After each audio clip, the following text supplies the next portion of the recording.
Alright class, it's time for Sweetle anatomy. Here's one that's been cut in half. This is an older body style, but you can see what's going on down here. There's a lower bearing and an upper bearing. There is a washer that separates the lower bearing from the O-ring. The O-ring is the shock absorber that helps relieve this lower bearing from all the impact. So to take one off, the problem is you need to be able to grab the tip. Your Sweetle should have come with a tip grabber. It's just a 3D printed flexible filament dealio that snaps onto the tip.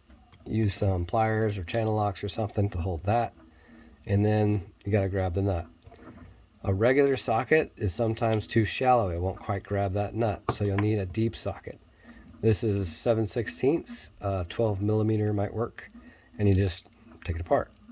I've got one over here we'll put together. So you can see how that works.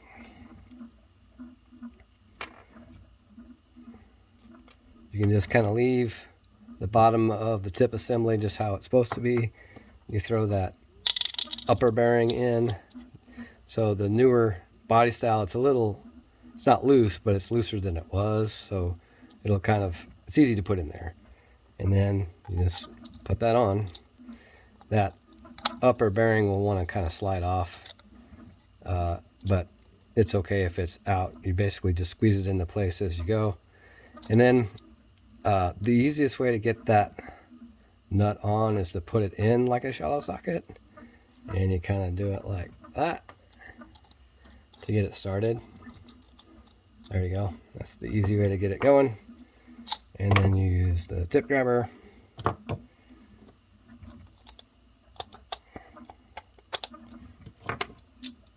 Pliers and your socket wrench.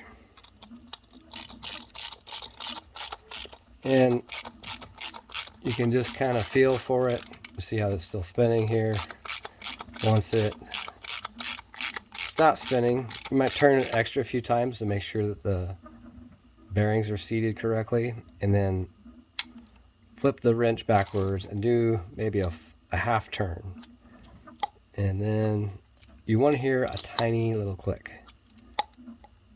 I can feel one. You can't quite hear it. Maybe you can, yeah. Just leaving a little room in there tends to let the tip spin a little smoother, and that's the way I like to have it running. And there should be a little gap there, like that. All right, so that's how to take one apart. Now I'm working on a new, where did that thing go?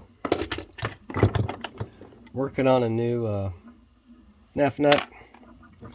So the new design has a different angle down here, so I had to invent a new neff nut. The old one is kind of set on there like that.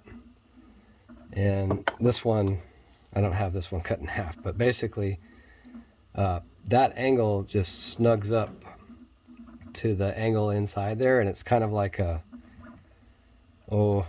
some drill presses and stuff. It's just a tapered fitting.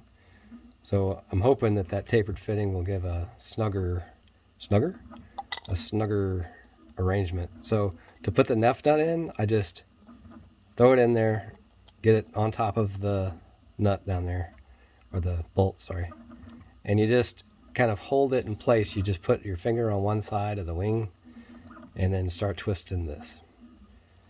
Now, this is printed in flexible filament, and the idea is that you can kind of screw it on a little bit and it still has full bearing mode, and you can play with it and then tighten it down. Now, this one is a little too tight. I have to use the tip grabber to get it to tighten down. There. So now it's nice and snug, and now it's a fixed tip. Okay, so I hope that was more than you knew before you started to watch the video. And sorry I didn't put it up sooner. See you guys later.